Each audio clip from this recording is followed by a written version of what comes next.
इस अपोजिशन की बड़ी हलचल है, बड़े बयानात आ रहे हैं, MQM मिल रही है कि PMLQ से, और क्या समझें कि चल चलाओ हुकूमत का प्रोग्राम ख़त्म होने तक या नहीं? बिस्मिल्लाहिर्रहमानिर्रहीम। काजी साहब, वक्त का तयन तो हम नहीं कर सकते। हम हमेशा ही कहते रहे कि अपोजिशन ही, लेकिन पहली दफ़ा मेरी अपनी राय के मुताबिक ये मुलाकात तो एक बहाना है जो मोहतरम शहबाज शरीफ साहब और जरदारी साहब में हुई है। स्क्रिप्ट लिखा जा चुका है। इमरान खान साहब के खिलाफ इस कदर सियासी तूफान मैंने इन 3.5 सालों में नहीं देखा। अचानक मुलाकात, आप समझते हैं कि उन्होंने फ़ोन किया शहबाज साहब ने, और बिलावल साहब और आसफ अली जरदारी बीमारी की हालत में हो रहा है पहुँच के। अब MQM किससे मिल रही है? काफ लीग से और शहबाज। ये MQM है मुस्लिम हुकूमती इत्तेहादी। काफ लीग किसकी हुकूमती इत्तेहादी? कल वो अवामी नेशनल पार्टी ने कह दिया हम हुकूमत के साथ नहीं चल सकते, हमारे एग्रीमेंट पूरे नहीं किए। अगर ये स्टेज आती है कि हुकूमती इत्तेहादियों में से MQM और काफ लीग में से एक अलहदगी का ऐलान कर देते हैं, ऐलान, तो फिर एक मुतालबा आपको नज़र आएगा। क्योंकि इस वक्त अपोजिशन की जो हिकमत अमलिया, जो मैंने मतलब है बतौर रिपोर्टर ने खबरें ली है, वो चाहते हैं हम अदम एतमाद ना लाएँ, ऐसे हालात हों कि हुकूमती इत्तेहादी जमातें दो छोड़ जाएं तो हम के एतमाद का वोट ले, और यकीनन इमरान खान एतमाद का वोट नहीं ले सकेंगे। तो मैं समझता हूँ कि इमरान खान साहब ने जो 3.5 साल असल अवाम को इग्नोर किया है और सिर्फ इंतकाम का लिया है, अब इमरान खान साहब के लिए बहुत अच्छा नहीं है। अच्छा नहीं है, यही एहसन इकबाल साहब ने भी, मलिक साहब कुछ कह रहे हैं वो इत्तेहादियों के हवाले से, जो गवर्नमेंट के इत्तेहादी, तो ज़रा उनकी बात सुन लेते हैं, फिर बात आगे बढ़ाते हैं।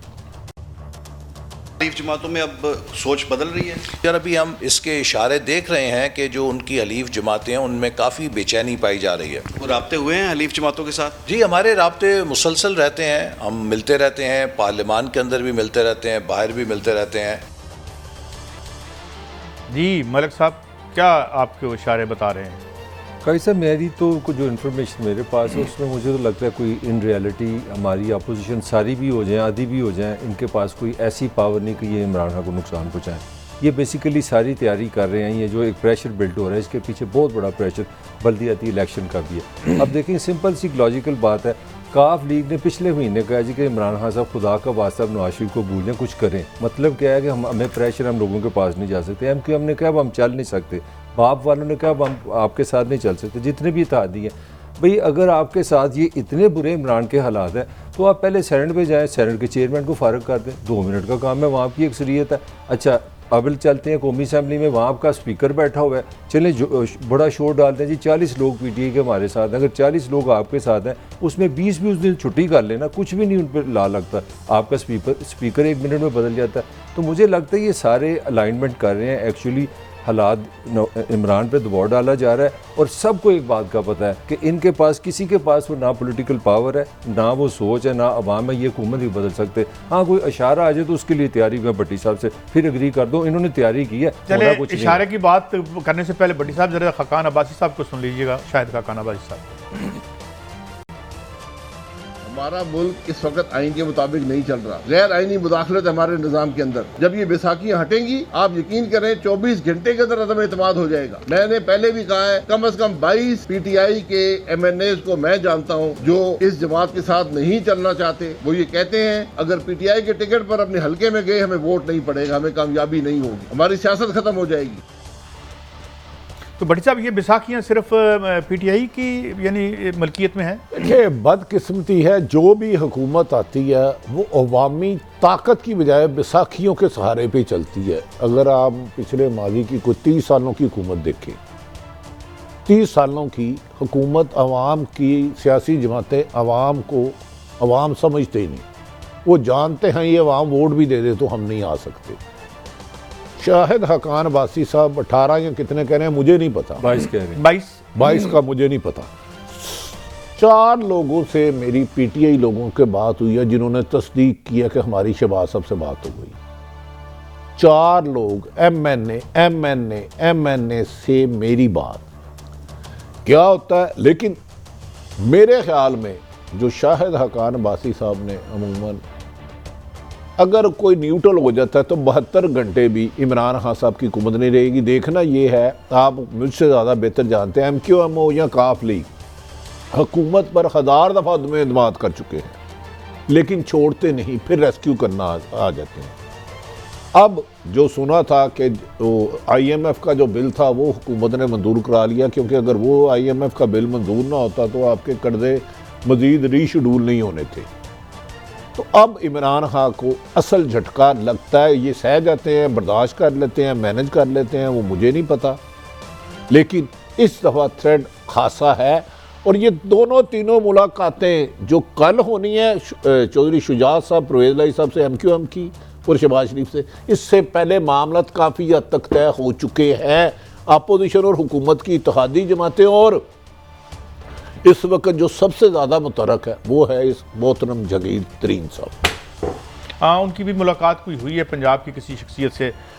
मुझे नहीं पता, लेकिन कादी साहब ये होगा तब भी जब पीछे से इशारा होगा। ये पीछे वाले देख, अब मुझे बताएं, काफ लीग की मैं बात कर रहा हूँ, पंजाब में सिर्फ काफ लीग अपना हाथ उठा ले तो कल पंजाब में अपना तरीके अदमत मान लिया है, पंजाब फारिग होता है। मुझे समझ नहीं आ रही कि हम कर क्या रहे हैं, कौन सी कैलकुलेशन है जो मीटिंगें करके हम कर रहे हैं। ये बिलावल भुट्टो साहब को सुनवाता हूं ना, फिर आप जरा मैं इससे पहले जवाब दे दूं। असल कैलकुलेशन इमरान खान की हुकूमत गिराना ना कल था ना आज। अच्छा जी, आफ्टर दैट क्या होगा, ये प्लानिंग हो रही है। ये आज आप ये भी प्रोग्राम रिकॉर्ड, हर प्रोग्राम ही है, असल हो रही है आगे। इकॉनमी तबाह हो गई है, आपने देखा कितने टैक्स लगने जा रहे हैं जो IMF की, वो हम रखा हुआ हमने, वो आपको उस पर करेंगे। अच्छा, इसमें एक छोटा सा मैं भी स्ट्रेटेजी बनाई जा रही है, छोटा सा मैं भी एक कमेंट कर दूं। इस मुल्क की जो तारीख बताती है वो बताती है यहाँ वोटर ने कभी हुकूमत नहीं बदली। सऊदी अरब के वज़ीर दाखिला आज आ चुके हैं, चाइना का आप दौरा करके आ गए हैं, वो कोई अहम शख्सियतें अमेरिका में ही बैठी हैं। इस मुल्क में जब भी फैसला होगा उसमें एक्सटर्नल फैक्टर लाजमी आएगा। अब बाबा, अच्छा, बिलावल भुट्टो साहब को सुनिए, वो भी कुछ राय दे रहे हैं। हम शहबाज शरीफ साहब को, कायद हिज़्ब इख्तिलाफ को इस पॉइंट का क्रेडिट ज़रूर देते हैं। हमारे जमातें या दूसरी जमातें के दरमियान थोड़ा फासला हो भी किसी पॉइंट पे, शहबाज शरीफ साहब ने एक दिन के लिए भी जो उसका जिम्मेदारी है बतौर कायद हिज़्ब इख्तिलाफ उससे पीछे नहीं हटा, और जो भी पार्टीज के अपने अपने राय रखते हुए उन सूरत हाल के बावजूद जहाँ तक नेशनल असम्बली की बात है हमें इकट्ठा रखा और हमने मिल के हुकूमत का मुसलसल मुकाबला किया है।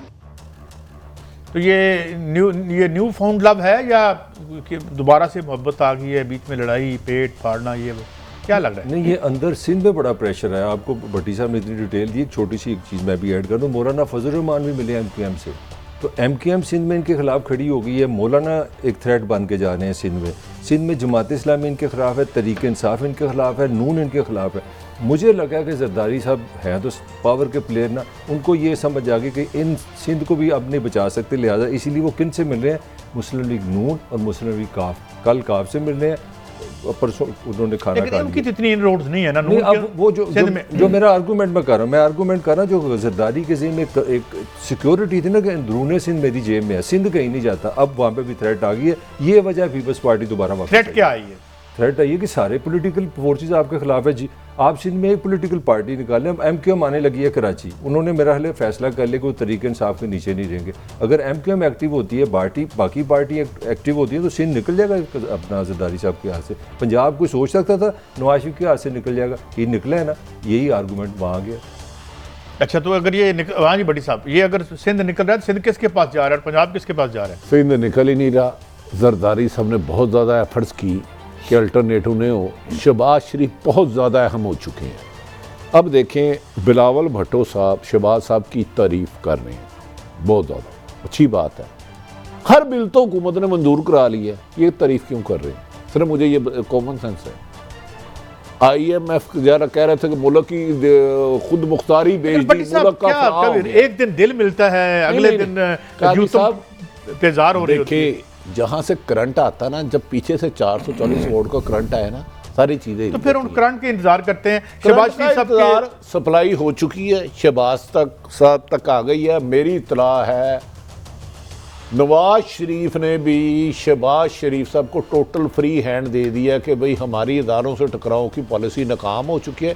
इसी वजह से मोहतरम हुसैन नवाज साहब ने टीवी के एक प्रोग्राम पर शाहजेब हमारा दोस्त जियो वाले कहा कि हमारे अगले कैंडिडेट हुसैन नवाज ने के वज़ीर आज़म शहबाज शरीफ होंगे। पहले हमेशा कहते थे फलां फैसला करेगा, फलां फैसला करेगा।